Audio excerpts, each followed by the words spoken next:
हे guys welcome to my blog. आज हामी जाँदैछौँ कवितालाई लिनलाई। मेरो नन्दा उसले त मैले फर्स्टचोटि भेटेको। अनि यता हुँदै हुनुहुन्छ मेरो देउरानी लिन हिँडेको कवितालाई। त कपासको त्यो लाइन बिर्छ नि है।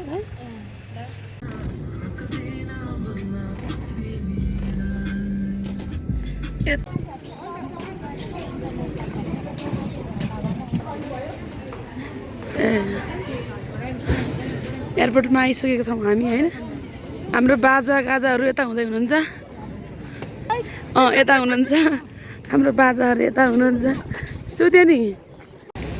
हामी चाहिँ अब कवितालाई स्वागत गर्नलाई बसिरहेका छौँ होइन माइजू।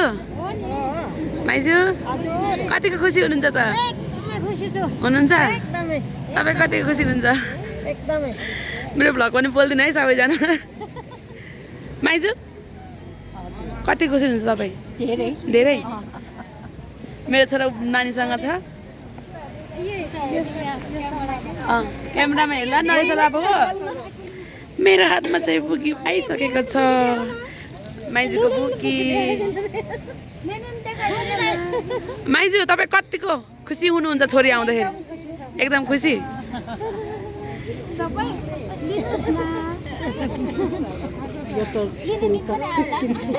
पठाउने बेला बोक्नु पाउँछ पाउँदैन? पाउँछ।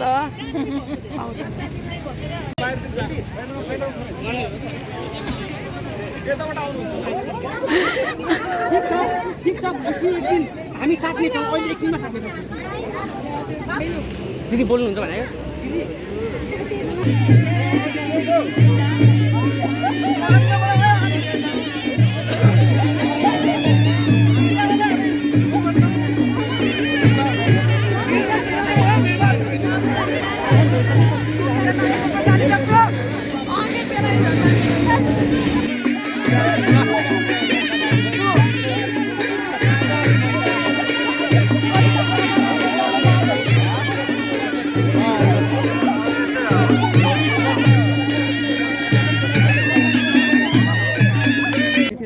सगरमाथा चढ्दै गर्दा अथवा त्यो आउँदा त आउँदैन केही दिमागमा चिसोले जम्बी जस्तै हिँड्यो गयो। तर एकचोटि जिन्दगीमा एकचोटि चाहिँ एक्सपिरियन्स चाहिँ गर्नु मन थियो। किन आफ्नै देशमा भएको कुरा हो सगरमाथा भन्ने कुरा। यति प्रिभिलेज छौँ हामी होइन। अरूको देशमा भइदिएको भए डलर तिरेर हामी जानु पर्थ्यो, जुन चाहिँ हामी सक्दा पनि सक्दैनौँ। नेपाली पैसामा चढ्नु पाउनु भन्ने एकदमै भाग्यको कुरा हो। त्यही माथि सोध्छु भनेर पनि हुँदैन। धेरै जाने रहरहरू थियो, सगरमाथा चढ्ने रहर थियो। तर अब पैसा हजुरहरूलाई थाहा रहेछ। तर यति प्रिभिलेज छौँ कि नेपालीहरूलाई चाहिँ सस्तो छ गोराहरूलाई भन्दा। र स्पोन्सरहरूले पनि धेरै नै हेल्प गर्नुभएको छ मलाई यसमा सबैजना। अनि कतिजनाले चाहिँ भन्नुभएको छ कि कमेन्टमा स्पोन्सरको के अरे प्रचार गर्नु गएको जस्तो।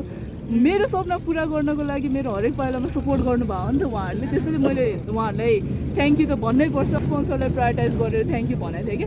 अनि त्यो पनि मिडियामा आइदियो भने चाहिँ मलाई चाहिँ बेटर आइदियो भने बेटर होला भनेर चाहिँ मैले यो कुरा निकालिहालेँ। सबै मेरो स्पोन्सरहरूलाई म प्रेस मिट पनि राख्छु एकदमै राम्रो वेल म्यानेजसँग। अनि सबै हजुरहरूलाई पनि इन्भाइट छ। 2-3 दिनपछि गर्छु होला। सबै स्पोन्सरहरूलाई थ्याङ्क यू भनेर। किन भन्दा एक पैसाको भ्याल्यु हुन्छ त्यहाँ माथि। तपाईँको 1 लाख रुपियाँ 2 लाख रुपियाँ तिरेर अक्सिजन किन्छु भने पनि पाउँदैन कि सकिसकेपछि त्यहाँ त्यति भ्याल्यु हुन्छ कि। कसैले आफ्नो पन्जासम्मै खोलेर दिँदैन कि त्यहाँनिर होइन। हरायो खस्यो भने सक्यो। तपाईँको करोडौँ दिन्छु भने पनि पाउँदैन त्यहाँ भनेपछि त्यति भ्यालुएबल हुन्छ कि हरेक कुरा हरेक पैसाको। अनि त्यही नै हो। जसले मलाई सपोर्ट गर्नुभयो एकदमै खुसी छु। अनि चढियो आयो सोचेको पनि थिएन। सगरमाथा चढ्दाखेरि एकदम गाह्रो भइसकेको थियो। हाइपरथर्मिया मेरो सँगैको साथीको 3टा औँला नै फ्रस्ट बाइट भयो, कालै भयो, काट्नुपर्छ भनेर भनिरहेको थियो। अनि धन्न थ्याङ्क गड मलाई चाहिँ के हो भने मेरो शेर्पाहरू एकदमै राम्रो पढ्नु भयो, कम्पनी राम्रो पढ्यो, गाइडमा पनि डिपेन्ड हुँदो रहेछ।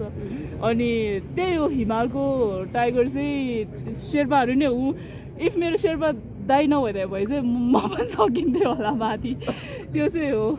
शेर्पाहरूलाई चाहिँ हामीले अप्रिसिएट गर्न नै पर्छ। जस्तो तपाईँको चाहिँ गाला र ओठ चाहिँ फुटेको त्यो फोटोहरू चाहिँ हामीले देखेका थियौँ। त्यो बाहेक अरू चाहिँ तपाईँलाई केही पनि मलाई के भएन। मेरो एकदमै मेरो झन् पक्का ठेट शेर्पा दाइ पढ्नु भएको थियो मेरो गाइड होइन। हरेक कुरा उहाँ थियो।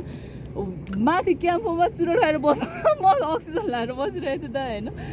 यस्तो मजाले मलाई हेल्प गर्नुभयो। कम्पनी धेरै राम्रो पर्यो, सबै केयर राम्रो भयो। मलाई चाहिँ अलिकति तपाईँले जिन्दगीको भोगाहरू सबै म चाहिँ हिमाल नचढ्ने नि एकचोटि ट्रेकिङ चाहिँ जानु भन्छु सबैजनालाई। लाइफमा चाहिँ धेरै कुरा सिकिने रहेछ।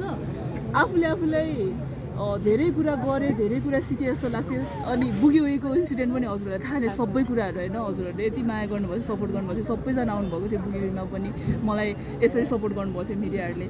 अनि गर्दै गयो, फेरि एक्लो मुभी पनि आयो, सोचेको जस्तो मुभी, एक्सन मुभीहरू पनि भइरहेछ। अनि आफूलाई चाहिँ किन अचिभ गरे जस्तो चाहिँ भएको थियो होइन। तर त्यो एउटा आफ्नो अचिभमेन्ट बिसाउने पनि एउटा ठाउँ हुँदो रहेछ क्या।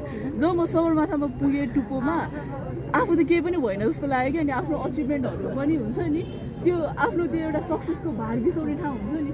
अनि अब कसैले मलाई सोधेर तपाईँको सक्सेसको रेट चाहिँ के हो भने चाहिँ म चाहिँ 8,848 भन्छु। मैले त्यहाँ बिसाइरहेको छु कि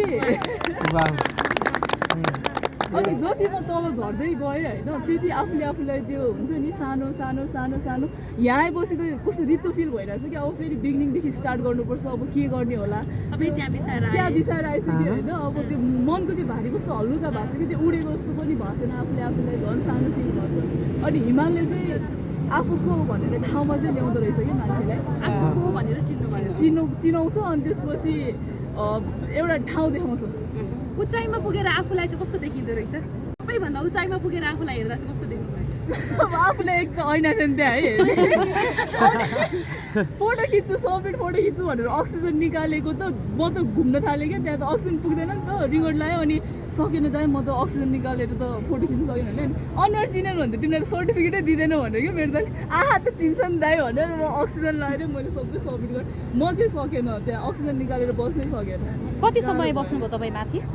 सगरमाथामा त बसेँ म 45 मिनट जति बसेँ। किन भन्दा एकजना चाइनिज केटी हुनुहुन्थ्यो, ट्याक्कै हिलारी स्टेप भनेको लास्ट स्टेप पनि त्यो कर्नेस भटेर मान्छेहरू बित्नु भएको थियो त्यो ठाउँमा। अनि त्यो चाहिँ रिस्क हुन्छ, धेरै भिड गर्नु मिल्दैन। अनि त्यहीँ एकजना चाइनिज केटी लडिदिनु भयो क्या।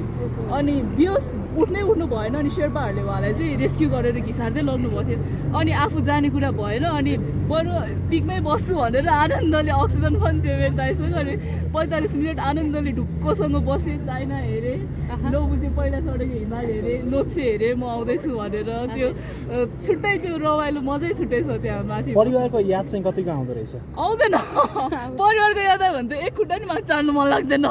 मेरो घरमा आमा चिन्ता होला, बाउ चिन्ता होला भनेर क्या। किन त्यस्तो रिस्की कुरा हो नि त। बाटै पछि तपाईँको डेड बडिजहरू छ, कोही रेस्क्यु गरिरहेछ, कोही हेलीमा लगिरहेको छ, कोही मान्छेहरूलाई घिसारिरहेछ होइन। अनि फ्यामिलीलाई सम्झ्यो भने चाहिँ जानु मन लाग्दैन माथि। बाबा अलिकति अगाडि आइदिनुहोस् न ल। आमा त त्यतै नै हुनुहुन्छ, छोरीलाई स्वागत गर्न घन्टौँदेखि कुरेर बसिराख्नु भयो एयरपोर्टमा। अघि छोरीलाई केही छ भन्नुपर्ने यही नै हुनुहुन्छ, यति धेरै मिडियाले घेरिराख्नु भएको छ। यो मेरो छोरी भनेको यो कविता नेपाली भनेको एकदम साहसी बच्चा हो। पहिल्यैदेखि एकदम साहसी बच्चा हो है। उन्नति त्यत्रो अब विश्वको सबैभन्दा ठुलो हिमाल चढेर आउनु भनेको धेरै खुसी मनमा धेरै खुसी लाग्छ। हुन्छ, आमालाई पनि थोरै जोडौँ न है। आमा पनि यहीसँगै नजिकै हुनुहुन्छ। आमालाई अलिकति थोरै जोडौँ होला। आमा केही भन्नुहुन्छ? छोरीलाई आज स्वागत गर्नको लागि तपाईँ एयरपोर्ट आइपुग्नु भएको छ। तपाईँले अघिदेखि भनिराख्नु भएको थियो एकदमै हिम्मतिलो छ मेरो छोरी भनेर। एकदमै झ्याप्पै अँगालो मार्न जानुभयो। आमाको मन कति धेरै कन्ट्रोल गरेर बसिराख्नु भएको थियो। केही भन्नुहुन्छ कविताजीलाई? धन्यवाद भन्छु नि मेरो छोरीलाई। ठुलो गर्व लाग्छ मेरो छोरी।